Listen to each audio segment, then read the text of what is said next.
So, what prompted you to write this book? I mean, there's a lot of weight loss books out there, there's a lot of running books out there, but what made you, as someone who's been fit your whole life, you said in your book you've never battled weight issues, what prompted you to come to this topic? There's at least a couple of things. One, because even though I haven't had a weight issue myself, I've always known that running is the best way to burn calories. It really is the world's best calorie burner. The only thing that can supersede running is cross-country skiing. But cross-country skiing is not available to most people in the world. Running is available to everybody in the world on any day of the year. And so running really is the best way to burn calories. The other thing that prompted me to write it is because, quite frankly, I was just getting sick and tired of all these diet and weight loss books that don't tell people the truth. They're written by people with no credentials, and they just use these fancy marketing strategies to try to get people to buy. Like, they'll put things on their covers saying, lose 10 pounds in 10 days. And they don't really tell people what it takes to lose weight and really keep it off for the rest of their entire lives. And what's the point of losing weight if you're just going to gain it right back? Are you hoping this book will find non-runners who are looking to start a new sport to boost their health, or runners who are looking to get more from it? Both? Neither? What are you thinking? Well, the book is skewed toward people who want to lose weight and are looking for a sustainable, lifelong strategy to do that. So it is skewed toward the beginner runner, because when I set out to write it, I didn't want to write another running book. I've already done that. I wanted to write a weight loss book using running as the method to lose the weight and keep it off.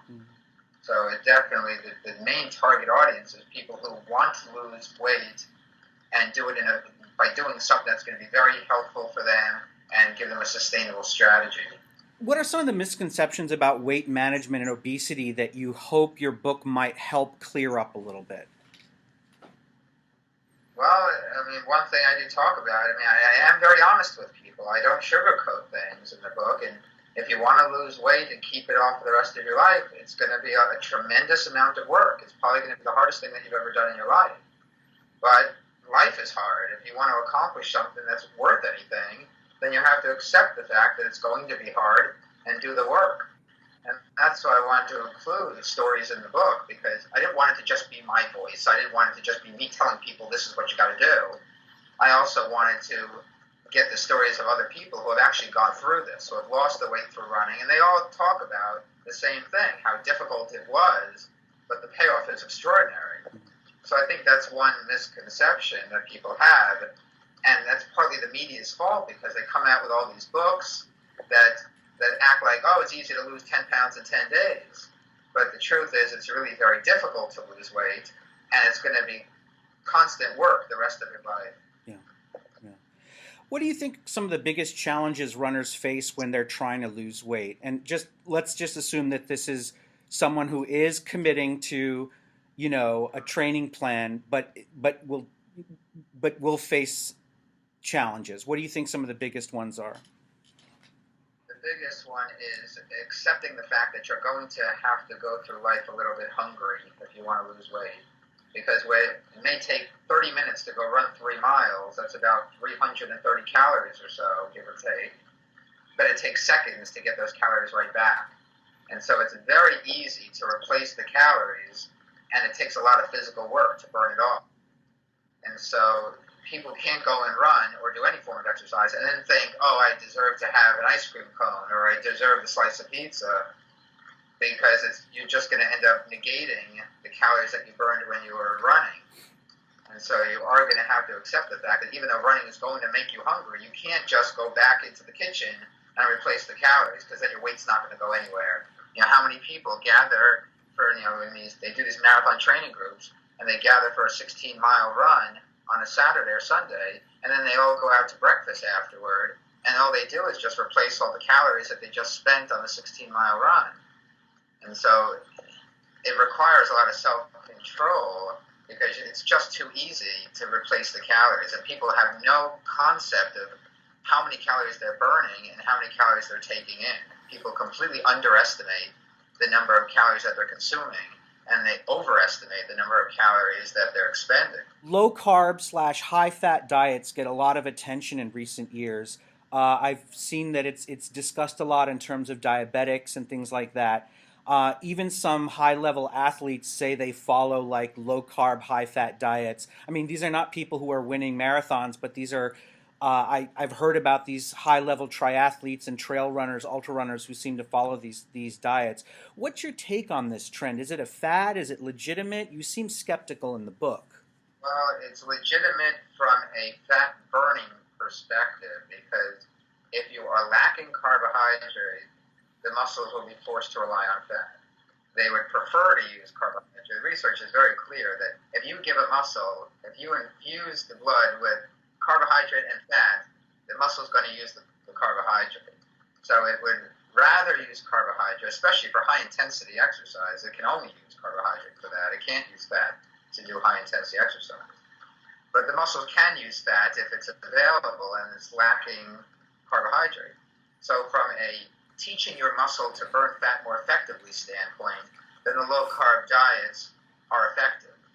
In terms of running performance, there's no research that's been done yet to show that a low carb diet is better for running performance. In fact, it's just the opposite. There's many, many years of research to show that carbohydrate is the preferred fuel of muscles and performance is better when you have a high carbohydrate diet. In terms of weight loss, the research does show that if you want to lose weight as rapidly as you can, a lower carb diet is the way to go. However, that's not going to be sustainable for most people for the next 30 years or 40 years of your life. If you want to exercise, which is what you need to do to keep the weight down, then you do need to have at least a modest amount of carbohydrate because you need the carbs to get through the workouts. Right. If you're only consuming 20% carbohydrate in your diet, you're going to have a very difficult time doing any high-intensity exercise at all because the intensity is going to necessarily decrease if you're relying on fat versus carbohydrate. So the summary statement would be that a low-carb diet is valid and okay for the short term to get some weight off quickly, but it's not the long-term sustainable weight loss strategy. The nutrition part of your book, like your menu plans and then the recipes and whatnot, do you have a personal favorite from those recipes? I personally thought the filet mignon with arugula salad sounded really yummy. I haven't made it yet, but it looks so easy to do. So that's my next thing when I have a moment on a weekend. But did you have one of your what was your favorite? Mignon that's a great one. I like that. Mm-hmm. And, I like the tuna melt. I've always been a tuna melt fan, so I love that. So yeah, I wanted to have recipes that were very easy for people to do, and so I actually worked with this great nutritionist who put that all together, and yeah, it was great to work with her on that because I wanted a menu. I didn't want a meal plan. I didn't want to tell people eat this for breakfast, eat this for lunch, eat this for dinner. I wanted to, just like you go to a restaurant and you have choices for all the different categories of meal. That's what I wanted, so people can create their own menu.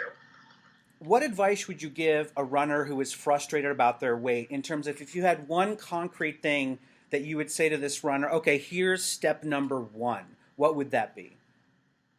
Get a pair of running shoes and walk outside your door and start walking/running.